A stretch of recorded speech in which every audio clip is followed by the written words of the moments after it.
देवभूमि कहे जाने वाले उत्तराखंड का रंग रूप बदल रहा है।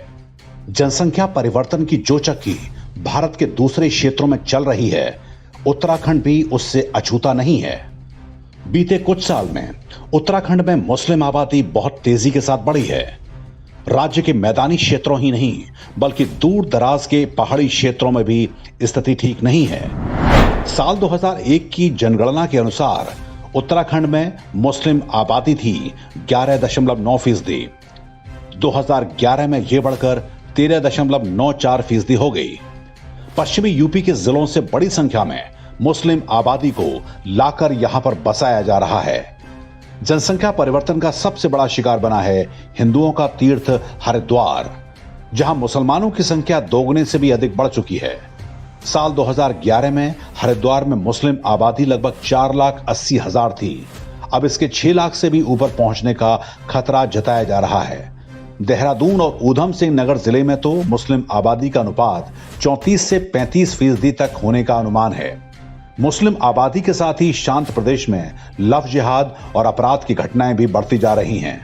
पहाड़ी जिलों में पहले मुस्लिम आबादी बहुत कम हुआ करती थी, लेकिन अब वहां भी मुसलमानों की बस्तियां बस चुकी हैं। उत्तराखंड में हो रहे इस जनसंख्या परिवर्तन का सीधा संबंध राष्ट्रीय सुरक्षा से है। इसमें कोई संदेह नहीं कि यह एक सोचे समझे षड्यंत्र के तहत हो रहा है। उत्तराखंड की सीमा का बड़ा हिस्सा चीन और नेपाल जैसे देशों के साथ लगता है। 5 जन को मिली जानकारी के अनुसार इंटेलिजेंस ब्यूरो यानी आईबी ने इस बारे में केंद्र सरकार को एक रिपोर्ट भेजी है। इसके अनुसार कई क्षेत्रों में मुस्लिम जनसंख्या में बढ़ोतरी असामान्य है। सीमावर्ती क्षेत्रों में जनसंख्या परिवर्तन एक सुनियोजित षड्यंत्र का हिस्सा है।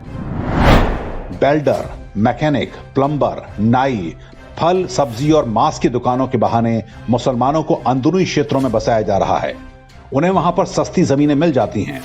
पहाड़ों में वन भूमि पर अवैध मज़ारें भी रातों रात बननी शुरू हो चुकी हैं। इनके अलावा नई नई मस्जिदें भी बनने लगी हैं, जबकि पूरे प्रदेश में कोई भी नया पूजा स्थल बनाने पर रोक लगी हुई है। वर्ष 2011 की जनगणना के अनुसार भारत में मुसलमानों की आबादी की वृद्धि दर 0.8% रही थी।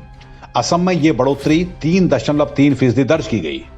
दूसरे स्थान पर उत्तराखंड था, जहां मुस्लिम आबादी की वृद्धि दर 2% है। इसके बाद केरल और बंगाल का नंबर आता है।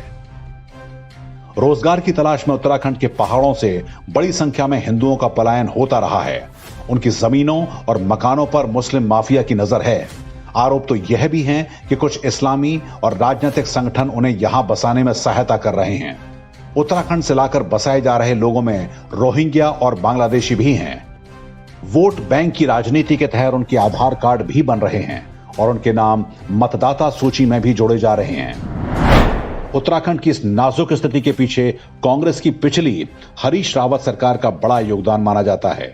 उनके समय ही गुपचुप तरीके से बड़ी संख्या में मुस्लिम आबादी को यहां पर बसाया गया और उनके नाम वोटर लिस्ट में जोड़ दिए गए। भाजपा की सरकार आने के बाद जनसंख्या परिवर्तन पर कुछ हद तक रोक लगी, लेकिन तब तक स्थिति बहुत बिगड़ चुकी थी। अब भी इस दिशा में बहुत कुछ किए जाने की आवश्यकता है। कानून की कमियों की आड़ लेकर आबादी बढ़ाने का अब भी काम जारी है। उत्तराखंड की अपनी एक अलग सांस्कृतिक और धार्मिक पहचान है। इसके साथ किसी भी खिलवाड़ की अनुमति नहीं दी जा सकती।